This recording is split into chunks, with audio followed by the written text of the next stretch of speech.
वही एक डाउट था बच्चों, आपका क्वेश्चन नंबर 9 था वो, टेस्ट पेपर का।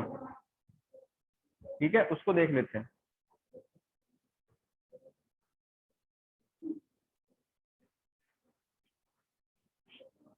इसमें एक प्रॉपर्टी होती है, जैसे पाइथागोरस थ्योरम आपने याद करी हुई है, और angle opposite to equal sides are equal, ये वाली प्रॉपर्टी याद कर रखी है।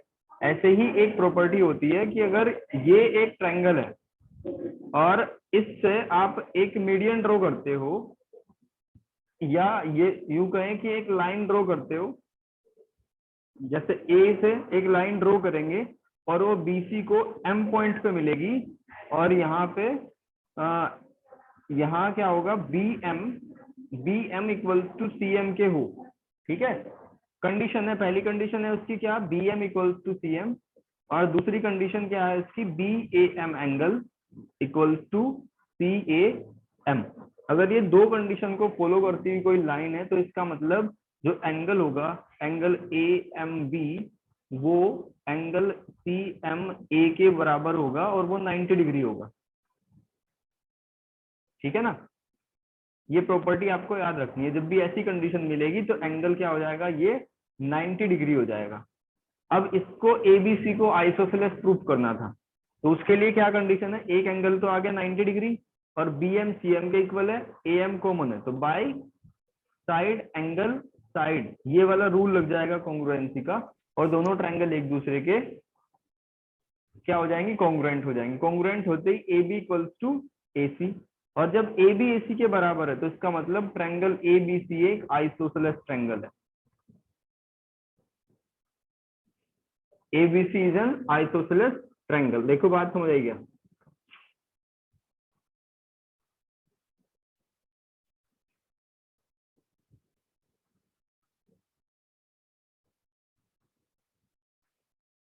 रिपीट करो एक बार।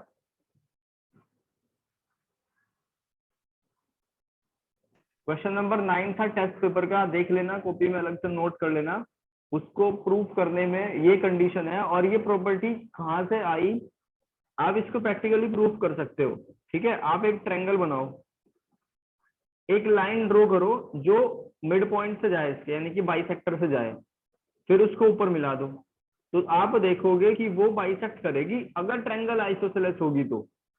अदरवाइज दूसरी कोई ट्रायंगल लो तो वो बाइसेक्ट नहीं करेगी।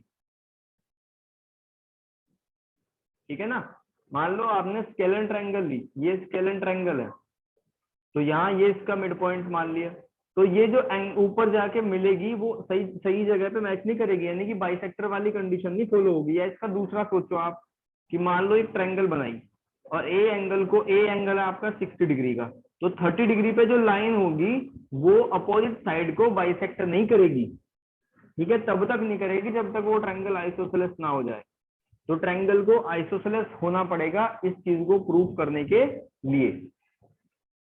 ठीक है भाई, कोई डाउट है किसी का इसमें, इसके रिगार्डिंग?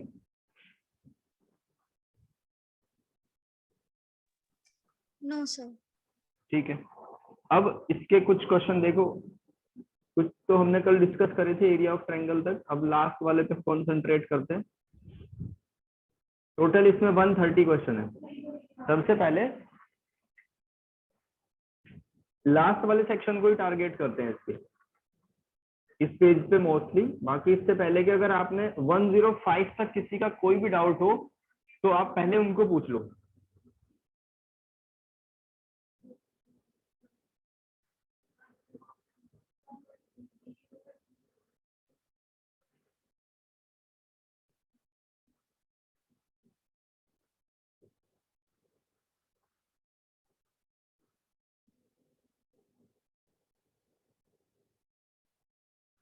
क्वेश्चन नंबर 1 से लेके 105 तक किसी का कोई डाउट है इसमें?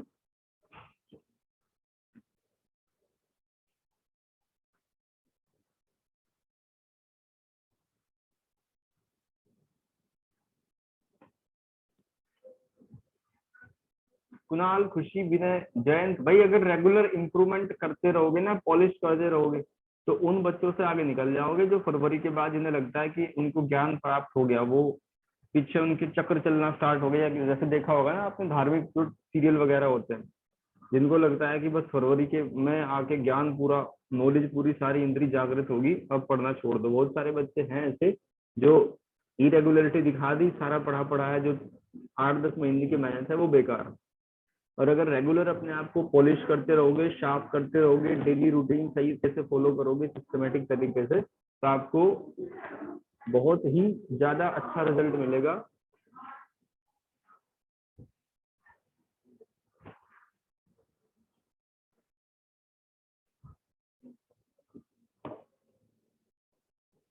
वन जीरो फाइव तक यस और नो दो आंसर आने चाहिए। आपका कोई डाउट है या नहीं है तो पूछ लो, नहीं है तो आगे बढ़े।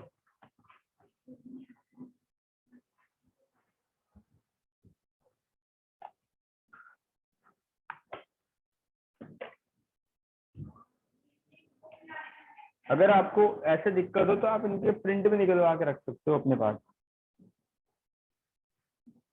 या कॉपी में नोट कर लो। जो भी क्वेश्चन आपको ऐसे लगे नोट कर लो कॉपी में। भाई ये बताओ, मुझे आगे बढ़ना है या नहीं बढ़ना है?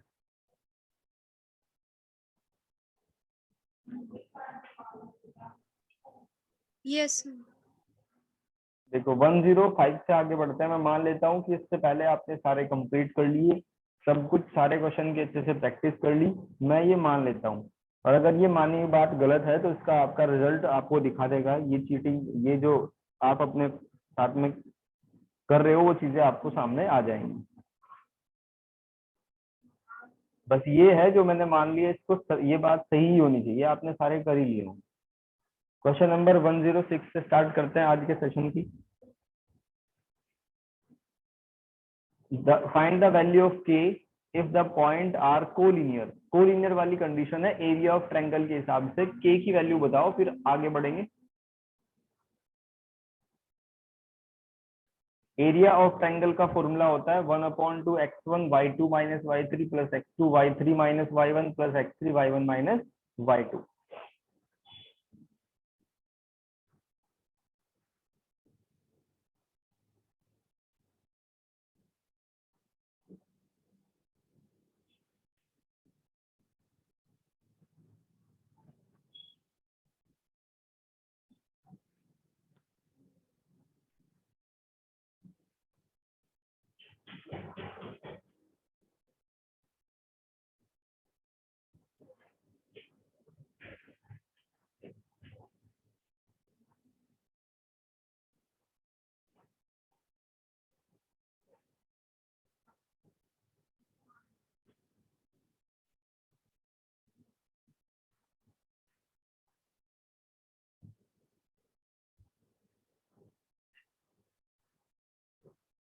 k की वैल्यू बताने, जितना फास्टली आप सोल्व करोगे उतना अच्छे से हम आगे बढ़ पाएंगे।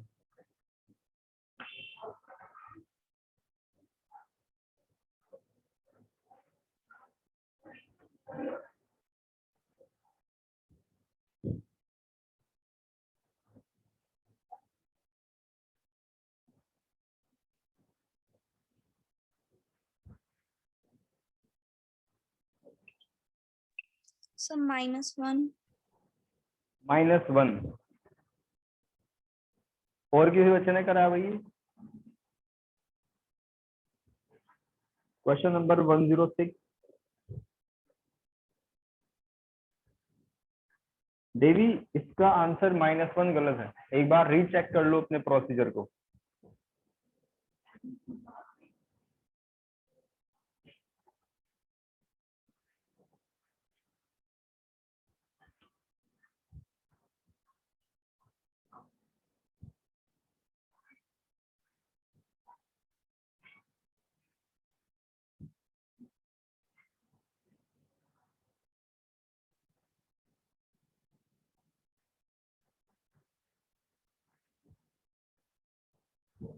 भाई आप लोग का रेस्पॉन्स नहीं आ रहा है। इस क्वेश्चन में जो टाइम लगना चाहिए था ना, वो 1 से 2 मिनट के बीच में हो जाना चाहिए भाई।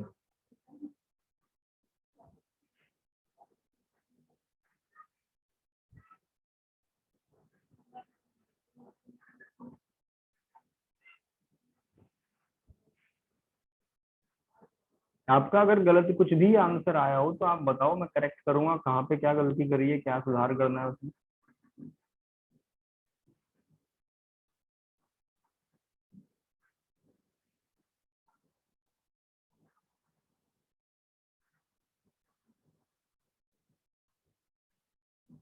देखो भाई, क्योंकि कोलिनियर है तो एरिया ऑफ ट्रायंगल को 0 ले लेंगे, 1/2 को लिखेंगे ही नहीं क्योंकि वो 0 में चला जाएगा। डायरेक्टली शुरू करते हैं हम। x1 यानी कि 5, y2 माइनस y3, तो ये हो जाएगा k+2। ठीक है, फिर प्लस x1 के बाद नंबर है x2 का, और ये हो जाएगा y3 माइनस y1 यानी -6। इसके बाद नंबर है x3 का, ये हो जाएगा y1 माइनस y2 यानी 4 माइनस k। अब इसको सोल्व कर लो, सिंपल सी इक्वेशन है। 5k + 10 - 42 and 36 - 9k = 0। अब k वाली जितनी भी टर्म है उनको इस तरीके से लिख दिया, और 10 और 36 कितना हो गया 46 में से अगर आप 42 को सब्ट्रैक्ट कर दोगे तो 4 बच जाएगा = 0। तो -4k = -4, k की वैल्यू कितनी आ जाएगी 1। ठीक है, तो -1 आपका गलत आंसर था खुशी, इसका सही आंसर है 1। इसके बाद 109 से लेकर 1011 107 आप कर सकते हो, बहुत ही आसान है। 8 भी कर सकते हो और 112 भी कर सकते हो। तो जो ज्यादा इजी क्वेश्चन है वो मैं क्लास में डिस्कस करके आपका टाइम जाया नहीं करूंगा। क्वेश्चन नंबर 109 के लेवल का एनसीईआरटी में नहीं है क्वेश्चन। ठीक है, ना 1010 वाला ना 111 वाला, तो इनको ही हम ट्राई करेंगे। ठीक है, क्वेश्चन नंबर 109 से स्टार्ट करते हैं, आप उसको पढ़ो और आस्था आपको बताना है कैसे करेंगे।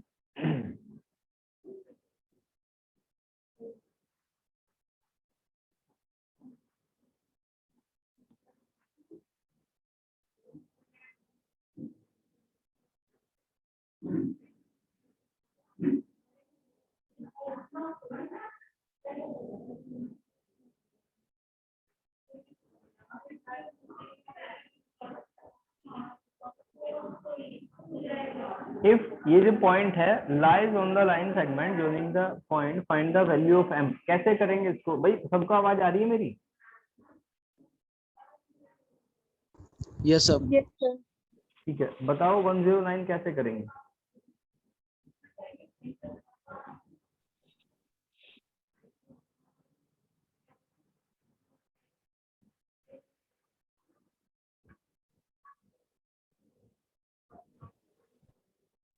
Sir P point A B मतलब पी पॉइंट ए बी पे लाइन लाई करता है, तो ए बी बिल्कुल। Plus P B A B के इक्वल होगा। तो सर डिस्टेंस फॉर्मूला का यूज करके कर सकते हैं। सर एरिया ऑफ ट्रायंगल 0 के इक्वल रखे तब भी प्रूव कर सकते हैं। करेक्ट। सबसे कम टाइम आपको जो लगेगा वो एरिया ऑफ ट्रायंगल वाले से लगेगा। ठीक है, कर तो दोनों से सकते हो।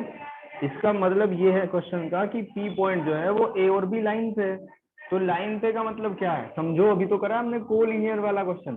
तो कोलिनियर में क्या करा था, एरिया ऑफ ट्रायंगल लो और उसको 0 के इक्वल रख दो, तो क्या होगा, ये इसकी वैल्यू निकल जाएगी m की वैल्यू। ठीक है, m की वैल्यू निकल जाएगी। तो यहाँ से m की वैल्यू जितना जल्दी संभव हो सके आप करो। तो मेरे अकॉर्डिंग इसका टाइम जो आपको लगना चाहिए इस स्थिति में आके वो 1 मिनट का ही लगना चाहिए बस।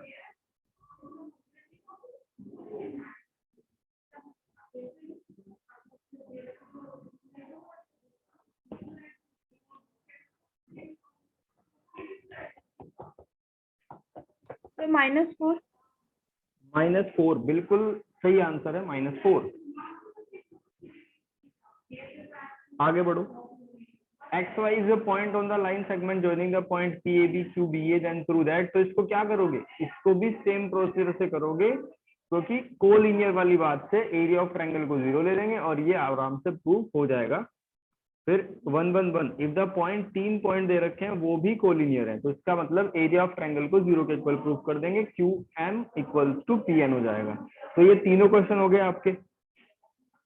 अब सोचो उस बच्चे की हालत कैसी होगी जिसने एनसीईआरटी पूरे मन से कर दी और इस टाइप के क्वेश्चन का अभ्यास नहीं करा, तो वो तो छोड़ के ही आएगा। भले ही उसको और में मिल जाए कोई क्वेश्चन बाई चांस, लेकिन चलो 113 इसके बाद दूसरा सेक्शन, इसको देखते हैं। If a not equals to b not equals to 0, यानी कि a और b दोनों की वैल्यू 0 से हट के कुछ भी हो सकती है, प्रूव दैट द पॉइंट ये जो पॉइंट है will not be collinear, will not be collinear. तो बताओ, मैं पूछता हूँ आप में से, खुशी कैसे करेंगे इसे 113 को?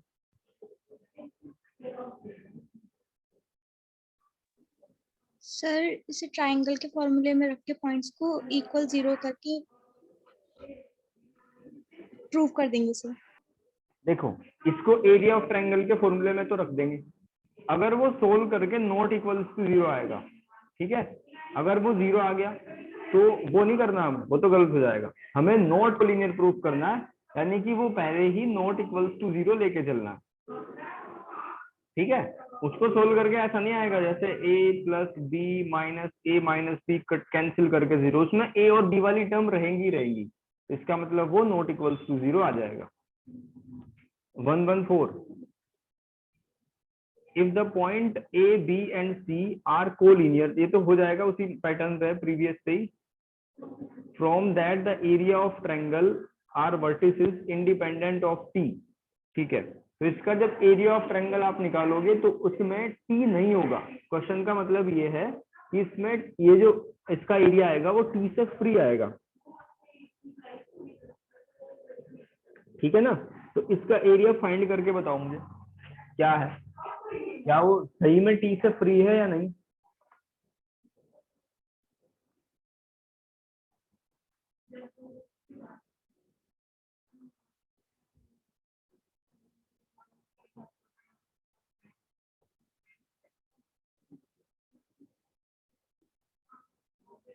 इसको 130 तक कंप्लीट कर देंगे शीट को मेरे अकॉर्डिंग, बाकी रेस्पॉन्सिबिलिटी फिर आपकी है। और जो दूसरा टेस्ट होगा आपका, इस पहले तो इसके मार्क्स मिलेंगे, आज मैं कोशिश करूंगा 12 बजे तक आपके मार्क्स। फिर दूसरा जो टेस्ट होगा वो होगा 11 को। तो पूरे सिलेबस को वैसे ही रिवाइज करना जैसे आप एग्जाम देने वाले हो, हर एक चीज को, जहाँ वीकनेस है उसको मुझे बताओ, अलग से क्लास लो, वो मेरी हेडेक है उसको कंप्लीट करने के लिए।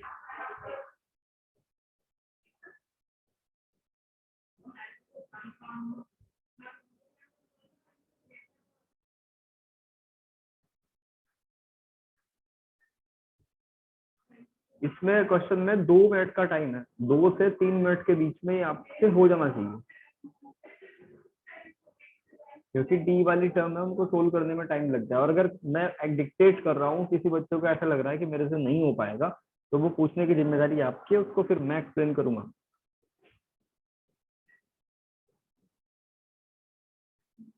भले ही वो कितना भी इजी क्वेश्चन है या कितना भी टफ है, अगर आपकी रेंज से बाहर चला गया तो कहने की रिस्पॉन्सिबिलिटी आपकी है कि सर ये मुझे ऐसे ऐसे हो नहीं रहा, समझ नहीं आ रहा, ये बता दो।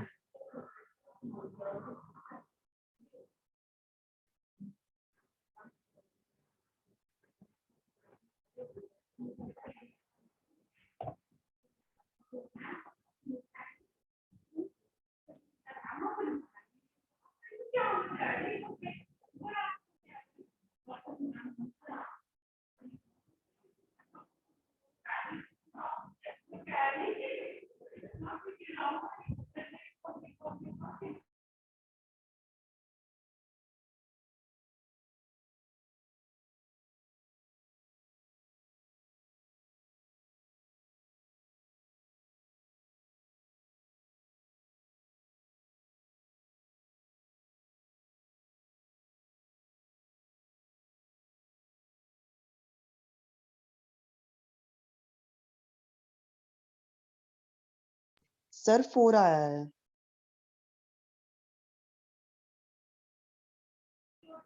4 यस सर। 115 का एरिया बिल्कुल ठीक है, 4 स्क्वायर यूनिट। एक एक चीज और करके छोड़ना, 4 स्क्वायर यूनिट, ये पूरा लिख देना इसको। Yes sir. ठीक है भाई। इसके बाद ये यहाँ तक हमारे 115 तक कंप्लीट हो गए। इसके बाद 116, if the given area figure the vertices of a triangle ABC, थोड़ा सा स्क्रीन को मैं जूम कर देता हूँ।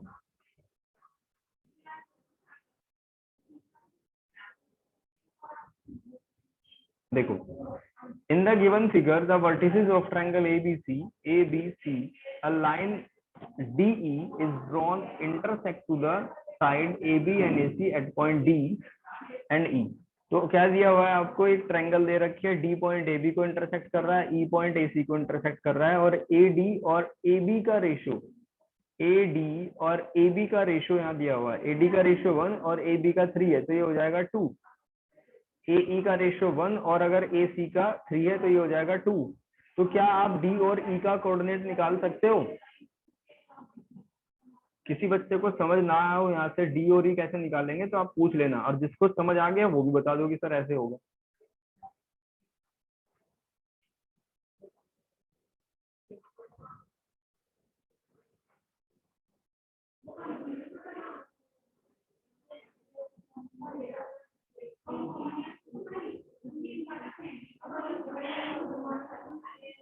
सर सेक्शन फॉर्मूले से निकल जाएंगे। करेक्ट, बहुत ही आसान है, सेक्शन फॉर्मूले से हम इसको निकाल सकते हैं, डी को भी और ई को भी। तो जब डी और ई निकल जाएगा तो इस एरिया ऑफ ट्रायंगल का निकल जाएगा, एरिया ऑफ ट्रायंगल एडी, ठीक है ना, एरिया ऑफ ट्रायंगल एडी निकल जाएगा। Then compare it with the whole area of triangle ABC, तो ऑलरेडी निकल जाएगा, तो उसको कंपेयर कर सकते हो, ये 2016 में ऑल इंडिया में आया हुआ क्वेश्चन है। Then 117 the coordinate of the point A B C are respectively, तो और आगे क्या बात करी है इसमें, P X Y in any point, अच्छा ध्यान से पढ़ो भाई क्वेश्चन को पूरे को। 117 the coordinate of A B C के कोऑर्डिनेट आपको दे रखे हैं, पी एक्स वाई कोई एनी पॉइंट है in the plane, P X Y कोई एनी पॉइंट है in the plane, show that PBC का एरिया एबीसी के एरिया का इस रेशो में है। तो ये नया क्वेश्चन है, इंपॉर्टेंट, टिक कर लेना, इसको करते हैं। लेकिन भारी ये भी नहीं है, ठीक है। ए बी सी आपने ट्रायंगल ले ली, आपको कोऑर्डिनेट पता है तो एरिया निकल जाएगा ना। फिर पीबीसी का एरिया, यानी कि मान लो एक पी पॉइंट यहाँ रहा हो, क्या पता, तो पीबीसी का एरिया कैसे निकलेगा, एरिया ऑफ पीबीसी, वो भी निकल जाएगा, कोई दिक्कत नहीं है, क्योंकि उसके भी तो कोऑर्डिनेट दे रखे हैं, भले ही वो एक्स और वाई की फॉर्म में आए। अच्छा क्लियर हो गया क्या, क्या करना है इसमें?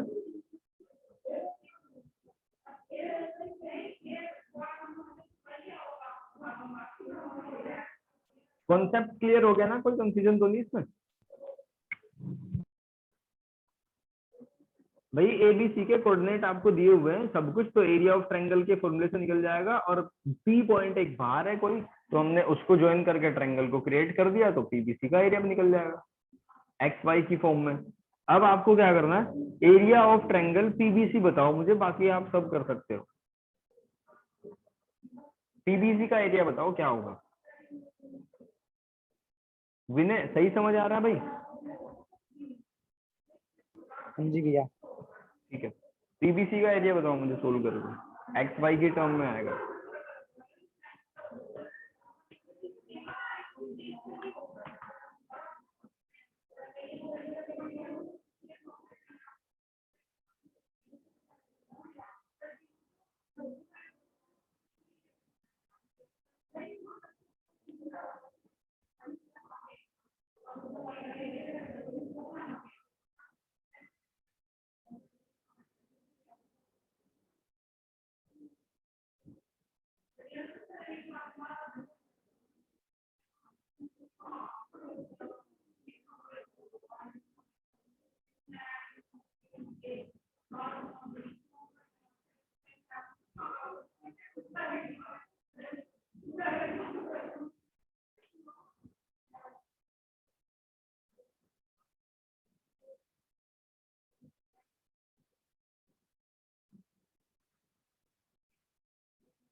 देखो मैं लिख देता हूँ इस ट्रायंगल के कोऑर्डिनेट, स्क्रीन पे आपको शायद ये दिखाई ना दे रहा हो।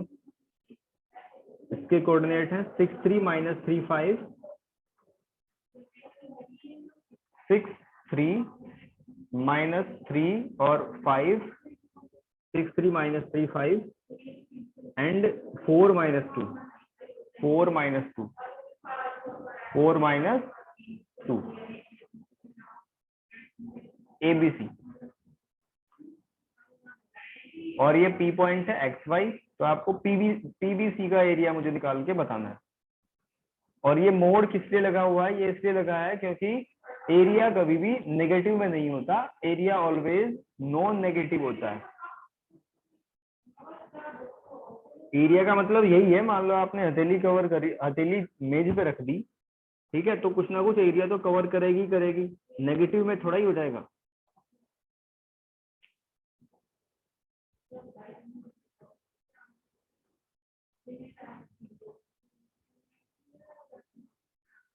एरिया ऑफ ट्रायंगल पीबीसी, जल्दी बताओ भाई।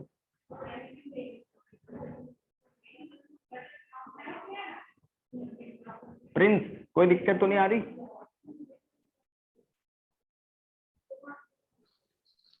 No sir.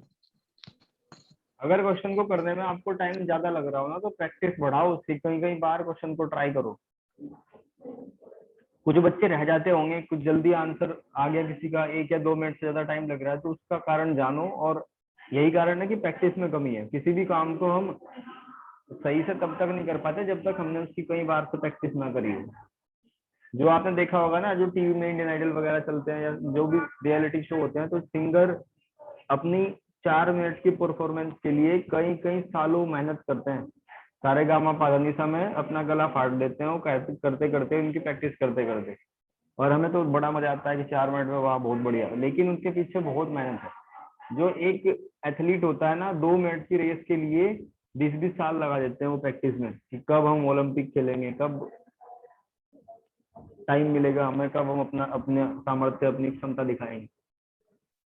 तो आपको प्रैक्टिस तो करनी होगी।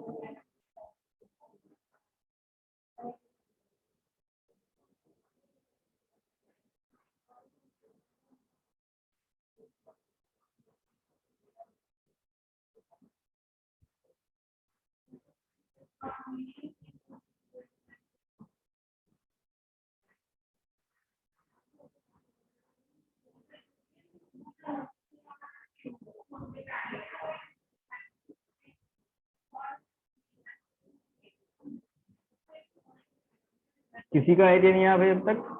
पीबीसी का एरिया बताना है, ओवरऑल तो आप प्रूव कर लोगे, पीबीसी का बताओ सिर्फ एक्स वाई की टर्म में। So x plus y minus 2. बिल्कुल सही आंसर है, x प्लस वाई माइनस 2, ये है पीबीसी का एरिया। और इसमें 7/2 भी आएगा मल्टीप्लीकेशन में, ठीक है, मल्टीप्लीकेशन में 7/2 भी आएगा। और जब आप नोट कर सकते हो कॉपी पे, जब एबीसी का एरिया निकालोगे तो वो आएगा 49/2, कैंसिल कर दोगे तो आंसर आ जाएगा mod x plus Y minus 2/7। ठीक है, आगे बढ़ते हैं, क्वेश्चन नंबर 118 में देखते हैं क्या नई बात है। Find the area of quadrilateral. तो क्वाड्रिलेटरल कोई भी हो, उसका एरिया आप कैसे फाइंड कर सकते हो? एक डायगोनल ड्रॉ कर दो बीच में, ठीक है, डायगोनल ड्रॉ करते क्या हो जाएगा, ये 2 ट्रायंगल में स्प्लिट हो जाएगा, और ट्रायंगल का एरिया निकालना तो अभी सीखा ही है हमने। ठीक है भाई, मेक श्योर आप लोग सभी बैठ के सही पोस्चर में पढ़ रहे होंगे, ठीक है। अगर लेजीनेस के साथ में पढ़ोगे तो कितना ही तकड़ा मैं आपको कॉन्सेप्ट समझा दूं, उसको आपका माइंड, आपकी बॉडी सीरियसली नहीं लेगी। जैसे पूजा करने का एक पोस्चर होता है ना, सब लोग बैठते हैं ध्यान करके, आंख बंद करके बैठ के, हाथ जोड़ के, तो ऐसे ही उसमें हमारी बॉडी तैयार हो जाती है कि अब हम कुछ विश मांग रहे हैं या कुछ प्रे कर रहे हैं भगवान से, या कुछ आरती अभिनंदन कर रहे हैं भगवान से, तो वो एक पोस्चर होता है सही तरीके से। ऐसे ही पढ़ने का भी एक पोस्चर है, इससे पोल्यूट मत करना कभी।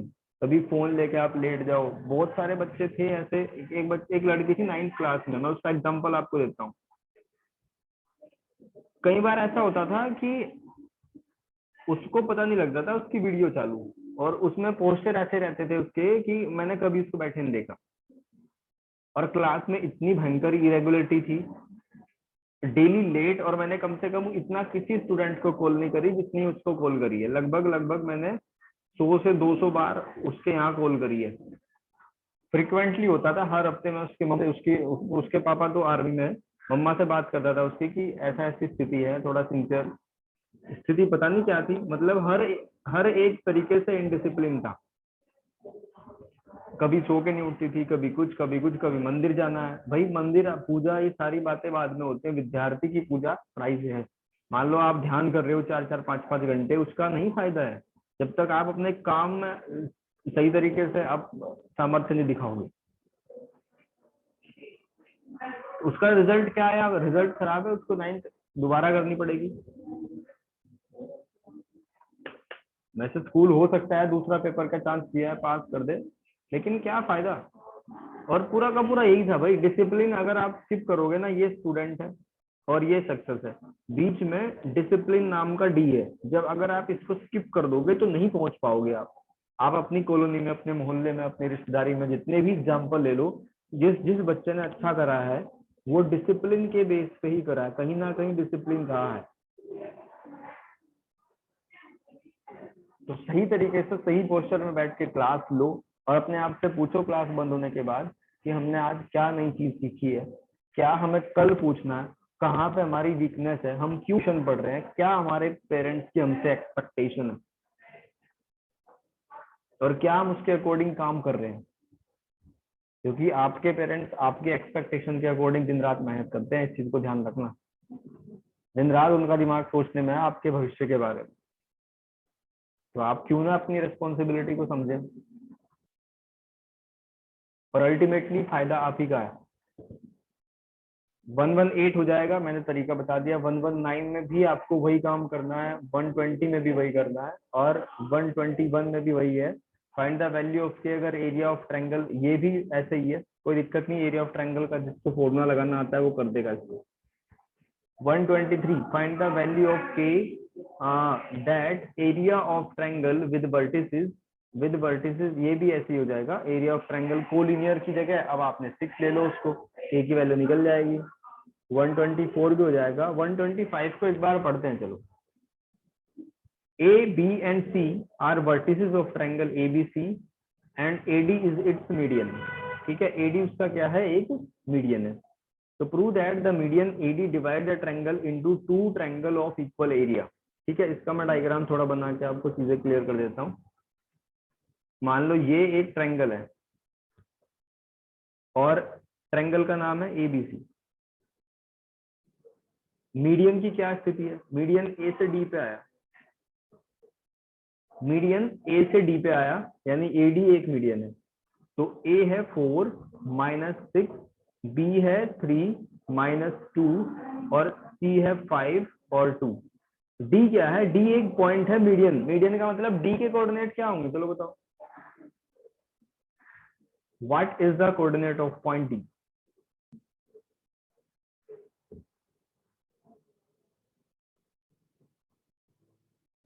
सर 4 और 0। 4 और 0, सिंपल। तो ये बताना है अब कि दोनों ट्रायंगल जो उसने बनाई मीडियन ने, एबीडी और एसीडी, इनका एरिया बराबर है। तो ये तो निकाल के ही पता चलेगा। 126 ABC are the vertices of triangle, ये भी सेम है, बिल्कुल कोई भी चेंज नहीं है। तो ऐसे क्वेश्चन में आप एक को कर सकते हो, दूसरे को मत करना, क्योंकि आपको टाइप से परिचित होना है क्वेश्चन के, उसको एग्जाम में कर पाओ। 3 vertices of parallelogram ABCD, this find the coordinate of, ये बढ़िया क्वेश्चन है, इससे इंपोर्टेंट कर लेना। ये कोलिनियर वाला फिर वही आ गया, इसको छोड़ भी सकते हो आप। ठीक है भाई। फिर एरिया ऑफ ट्रायंगल ABC, ये भी बिल्कुल वैसा ही है। एरिया ऑफ ट्रायंगल लगाओगे तो अपने आप ऑटोमेटिक बनना स्टार्ट हो जाएगा। तो अभी आपको सिर्फ क्वेश्चन नंबर 127 करना है। ये हमने एक पैरेललोग्राम बना दिया। ABCD is the parallelogram. A के कोऑर्डिनेट है 3 - 4, बी के कोऑर्डिनेट है -1 - 3, सी के कोऑर्डिनेट है -6 और 2, और डी के कोऑर्डिनेट को XY मान लो। ठीक है, क्योंकि ये पैरेललोग्राम है। पैरेललोग्राम में क्या होता है, डायगोनल डिवाइड कर देता है डायगोनल्स को। जो इनका दोनों का इंटरसेक्शन पॉइंट होता है वो डायगोनल को डिवाइड करता है बराबर बराबर हिस्सों में, यानी कि OB OD के बराबर है और OC OA के बराबर है। ठीक है ना। तो find the area, sorry, find the coordinate of vertices. D के कोऑर्डिनेट बताने, एरिया तो आप फाइंड कर लोगे अपने आप। तो बताओ कैसे निकालें डी के कोऑर्डिनेट? बहुत ज्यादा आसान है।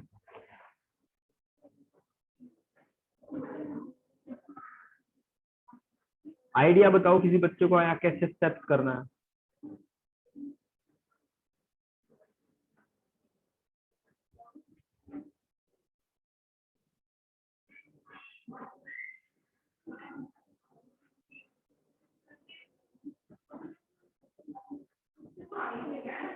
अभिषेक कैसे निकालेंगे डी के कोऑर्डिनेट बताओ?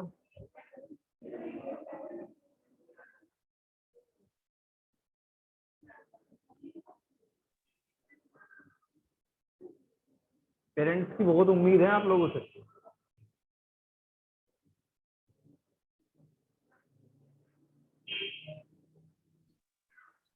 सर सोच रहा हूँ सर। सोचो। सर -2 और 1। -2 और 1 एक बार प्रोसेस को एक्सप्लेन करना, आंसर तो मैं वेरीफाई करूंगा ये भी। सर पैरेललोग्राम की डायगोनल्स एक दूसरे को बाइसेक्ट करते हैं, तो सर मिड पॉइंट फॉर्मूले का यूज करके करेंगे। बिल्कुल, हम मिड पॉइंट फॉर्मूले का यूज करके ओ के कोऑर्डिनेट निकाल देंगे। तो ये हो जाएगा by using mid point formula x1 + x2/2 y1 + y2/2 करके ये आ जाएगा -3/2 और ये आएगा -1। ठीक है, ओ के कोऑर्डिनेट -3/2 और -1। तो अब BD जो डायगोनल है उसका आपने मिड पॉइंट निकाल दिया, इसका मतलब ये है। ठीक है, तो मिड पॉइंट फॉर्मूला लगाओ BD में। तो B और D के बीच में पॉइंट है O। मिड पॉइंट फॉर्मूला कैसे लगेगा? x - 1/2 and y - 3/2 equals to ये वाला मिड पॉइंट। तो x - 1/2 की वैल्यू क्या है? -3/2। -3/2 से 2 कैंसिल, x की वैल्यू कितनी आ जाएगी? -2। ऐसे ही y की कंपेयर कर दो, y - 3/2 एंड -1। तो y - 3 इक्वल्स टू -2 आ जाएगा, y की वैल्यू 1। तो D पॉइंट के जो कोऑर्डिनेट है हमारे वो क्या है? -2 और 1। देखो किसी को कोई डाउट हो तो पूछ लो। खुशी, प्रिंस, विनय, आयुषी, समझ आ गया? Eilish, Malik? Yes sir. Yes sir. ठीक है, और इसका जो नेक्स्ट वाला पार्ट है एरिया ऑफ ABCD वो तो निकल ही जाएगा डायगोनल से स्प्लिट करके। तो ये शीट मेरी तरफ से कंप्लीट है। कल हम एक नया चैप्टर करेंगे, चैप्टर नंबर 6 को आप अच्छे तरीके से ज्यादा देखना क्योंकि इसमें थ्योरेटिकल पोर्शन है, भूलने के चांसेस रहते हैं। ठीक है भाई, एक बार खुद से पढ़ लेना, कल मैं इसकी समरी कराऊंगा और नेक्स्ट डे एक्स्ट्रा क्वेश्चन। आज की क्लास नहीं करता।